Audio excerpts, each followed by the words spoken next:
سبیلہ. اس آیت کو قاعدے سے سمجھ لو تو وسیلہ کے بارے میں کبھی کنفیوژن نہیں. اے ایمان والو اللہ سے ڈرو اور اللہ کی بارگاہ میں وسیلہ تلاش کرو. اردو میں وسیلہ کا کیا مطلب ہوتا ہے؟ اردو میں وسیلہ کا مطلب ہوتا ہے میڈیم. جیسے میں کار سے چل کے آپ کی مسجد عزیزیہ تک آیا تو کار میرے مسجد عزیزیہ تک آنے کا وسیلہ ہے. سلیم بھائی سے میں نے فون سے بات کی تو فون میری ان سے بات کرنے کا وسیلہ ہے. اردو میں وسیلہ بولتے ہیں میڈیم. عربی میں ایسا نہیں ہے. عربی میں وسیلہ بولتے ہیں قربت. اب اللہ کہہ رہا ہے کہ اے ایمان والو اللہ سے ڈرو اور اللہ کا وسیلہ تلاش کرو, اللہ کا قرب تلاش کرو. اب اللہ کا قرب کیسے تلاش کریں گے؟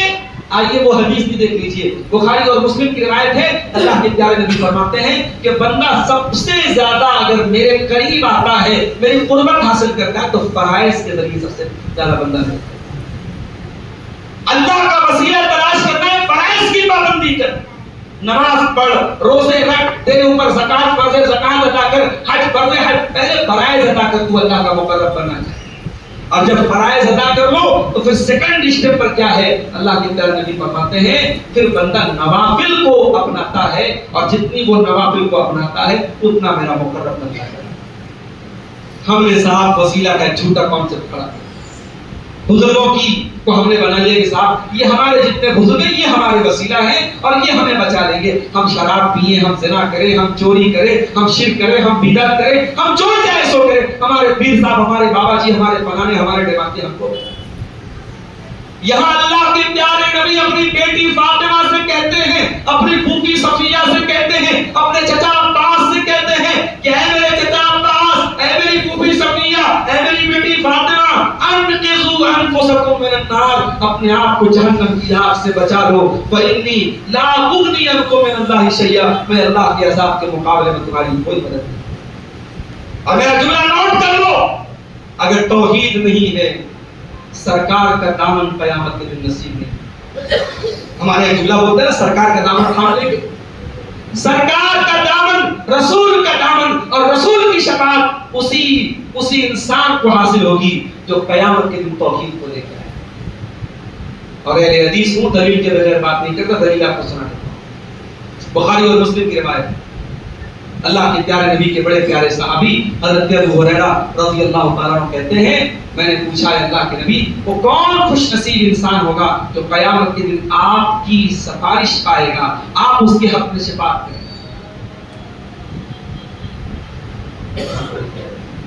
اذان کی آواز کہتے ہیں دور ہو رہی بازی ہو رہی اچھا فون پہ ہو رہی. تو حضرت ابو ہریرہ حدیث کے راوی سوال کر رہے ہیں اللہ کے رسول وہ کون سا خوش نصیب انسان ہے جو قیامت کے دن آپ کی سفارش پائے. ہم لوگ سوال کیا کرتے ہیں, صاحب نے بھی سوال کیا خانہ کعبہ کا سب سے پہلے طواف کس نے کیا؟ ایک بھائی پوچھتے ہیں آدم علیہ السلام نے جنت میں جو پیڑ کا پھل کھایا تھا کون سا پیڑ تھا؟ آم کا تھا کہ امرود کا تھا کہ کیوی کا تھا, کون کا تھا؟ حابیل اور قابیل میں جس عورت کی وجہ سے لڑائی ہوئی اس لڑکی کا نام کیا تھا؟ امام ابو حنیفہ کے استاد تھے امام ابراہیم نخعی. ان سے کسی نے پوچھا کہ ابلیس, جنات میں بھی تو میل فیمیل ہوتے نا, تو ابلیس کی فیمیل کا نام کیا, ابلیس کی بیوی کا نام کیا ہے؟ انہوں نے کہا کہ میں اس کے نکاح میں گیا نہیں. بڑے فضول قسم کے سوالات آج ہمارے بیچ میں, جن سوالات کا نہ کوئی دنیا کا فائدہ ہے نہ دین کا فائدہ ہے. صحابہ کرام سے سوال کرنے کا بھی ہنر سیکھو میرے بھائی. کتنا پیارا سوال ہے, کتنا امپورٹنٹ سوال ہے. اے اللہ کے نبی وہ کون سا خوش نصیب انسان ہے جو قیامت کے دن آپ کی شفاعت پائے؟ اللہ کے پیارے نبی کی عادت تھی صلی اللہ علیہ وسلم کہ آپ سوال اگر اچھا ہوتا تھا تو سامنے والے کو انکریج کرتے تھے, اس کا حوصلہ بڑھتا. آپ نے کہا کہ اے ابو ہریرہ میں شیور تھا, مجھے یقین تھا کہ یہ سوال تم ہی کرو. کیوں؟ لما رأیت من حرصک علی الحدیث, کیونکہ میں دیکھ رہا ہوں کہ تیرے اندر نبی کی حدیثوں کو سیکھنے کی تڑپ ہے. اللہ یہ تڑپ ہم سب کے دلوں میں پیدا کرے. کوئی اہل حدیث بولتے ہیں نا اپنے آپ, تو صرف یہ زبانی اہل حدیث نہ بنو, حدیثوں کو سیکھنے کی تڑپ پیدا کرو. اللہ کے پیارے نبی کہہ رہے ہیں وہ رہے کہ کہ تیرے اندر جو حدیث کو سیکھنے کی تڑپ ہے تو سوال سب سے پہلے سوال کوئی ہے۔ اب نبی نے جواب کہا کہ ابو ہریرہ ازاد الناس کی شفاعتی یوم القیامہ، قیامت کے دن وہ خوش نصیب انسان جو میری شفاعت پائے گا، من قال لا الہ الا اللہ خالصا من قبل نفسہ، جو دل کے اخلاص کے ساتھ، دل کے خلوص کے ساتھ لا الہ الا اللہ جس نے پڑھا ہوگا، جو توحید کے اوپر رہا ہوگا، توحید لے کے آئے گا، اس کو میری شفاعت ملے گی۔ کسی مشرک کو، کسی قبر پرست کو، کسی غیر اللہ کے در میں سر جھکانے والے کو اللہ کے نبی کی شفاعت نہیں ملے گی۔ اور ایک بات اور بولوں، یہ تو نبی کی شفاعت کی بات ہے، ہمیں اور آپ کو ایک امید اور ہے، اپنے نبی کے ہاتھوں کوثر کا جام پینے، امید ہے کہ نہیں ہے؟ ہم چاہتے ہیں کہ نہیں چاہتے کہ اپنے نبی کے ہاتھوں ہم کوثر کا جام، اور یہ جو جس کو اللہ کے نبی اپنے حوض کا پانی پلائیں گے، اللہ کے پیارے نبی فرماتے ہیں لا یسمع بعدہ ابدا، اس کے بعد پیاس نہیں لگے گی۔ اتنا پیارا پانی، یہ پانی بھی کسی مشرک کو نصیب اور کسی بدعتی کو نصیب۔ آئیے وہ اس کی بھی حدیث آپ کو سنا ہے، صحیح مسلم کی حدیث ہے، اور یہ حدیث دل کھول کے ذرا سننا، کان نہیں دل کھول کے سننا، بڑی پیاری ہے۔ اللہ کے پیارے نبی صلی اللہ علیہ وسلم بقیع کے قبرستان میں جاتے ہیں اور وہاں جا کر کے آپ دعائیں مغفرت کرتے ہیں۔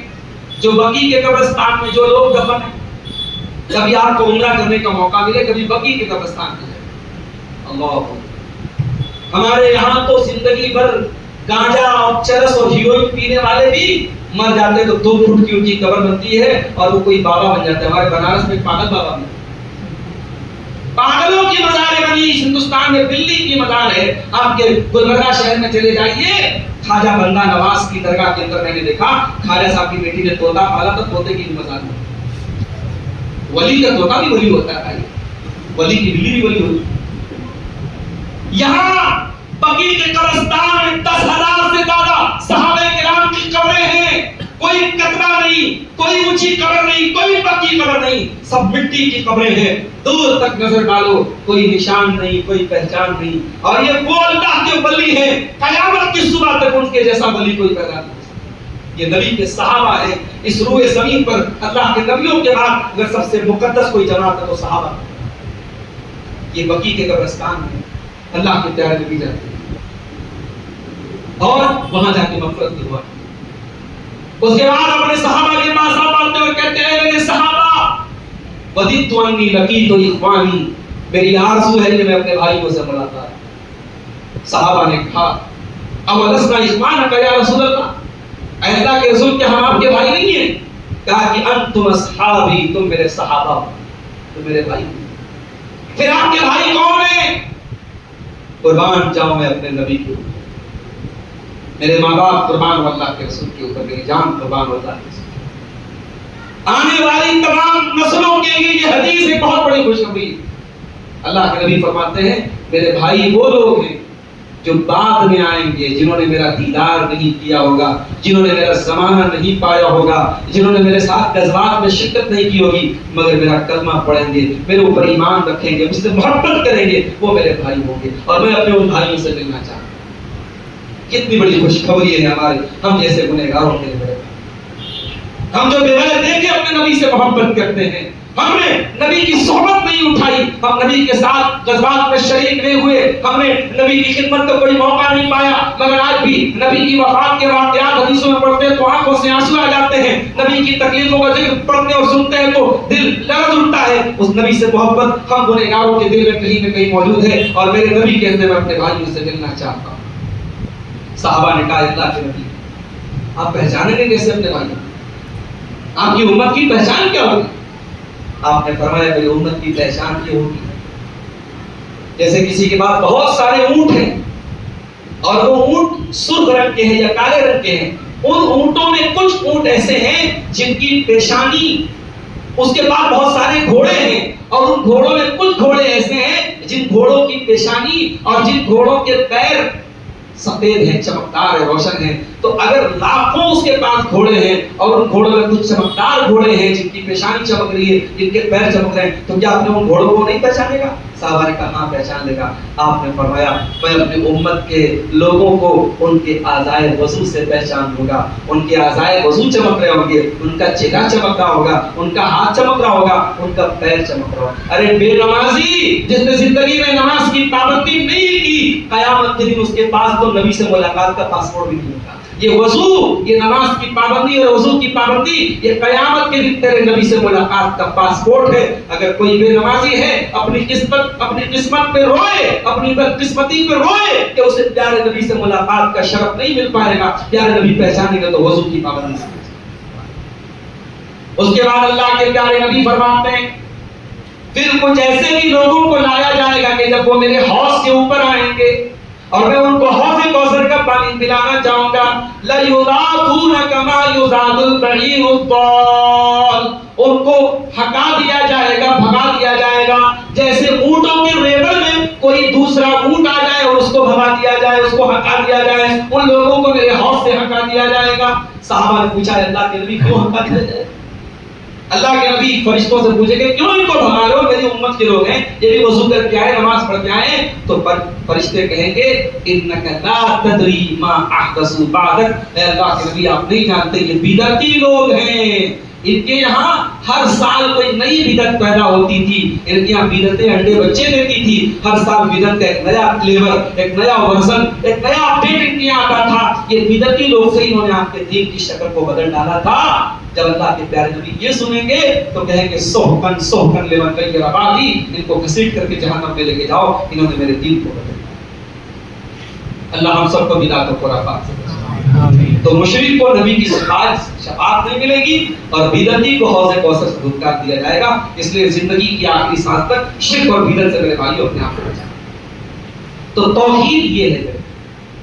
تو توحید کی پہلی قسم ہے توحید ربوبیت, اللہ ہی کو حق ماننا. اور توحید الوہیت کا مطلب میں نے بتایا عبادت کی ساری ویرائٹیز کو اللہ کے لیے خاص کر. اب توحید کی تیسری قسم کی سمجھ. توحید کی تیسری قسم یہ ہے کہ اللہ تعالیٰ کے جتنے نام آئے ہیں قرآن و سنت, جتنی صفات آئی ہیں ان سب پر ہم ایمان کرتے ہیں.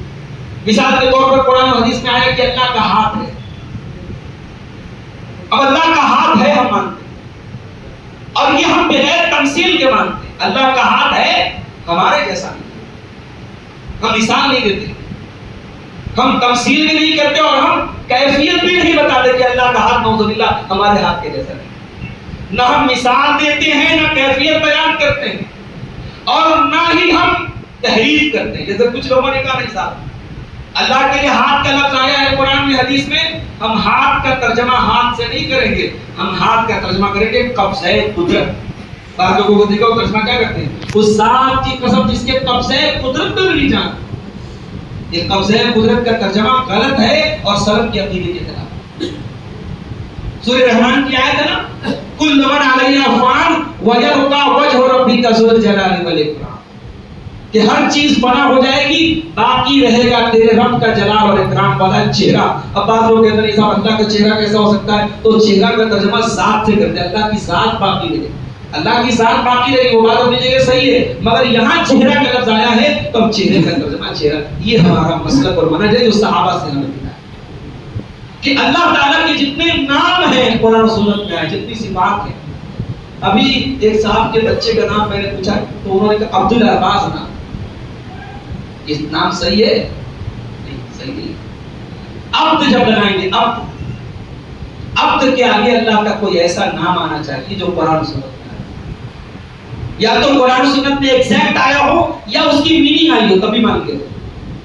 اسی لیے علامہ البانی رحمۃ اللہ علیہ اللہ تعالیٰ کو ستار نہیں بولتے. ایک مرتبہ حادثہ ہوا, علامہ البانی جا رہے تھے کار سے, راستے میں ایکسیڈنٹ ہو گیا, کار کہیں تیز رفتار کار کسی چیز میں جا کے لڑ گئی, تو ان کے ساتھ جو لوگ تھے سب چلانے لگے یا ستار یا ستار. تو علامہ البانی اس ایکسیڈنٹ کے موقع پر, اس نازک موقع پر نہیں, یا ستار مت کہو یا ستیر کہو. اللہ تعالیٰ کا نام ستار نہیں آیا ہے قرآن و سنت میں, ستیر آیا ہے. ستیر کے معنی کیا ہوتا ہے, پردہ ڈالنے والا. ستار کے معنی بھی پردہ ڈالنے والا, مگر ستار نہیں آیا تو علامہ البانی منع کرتے تھے ستار.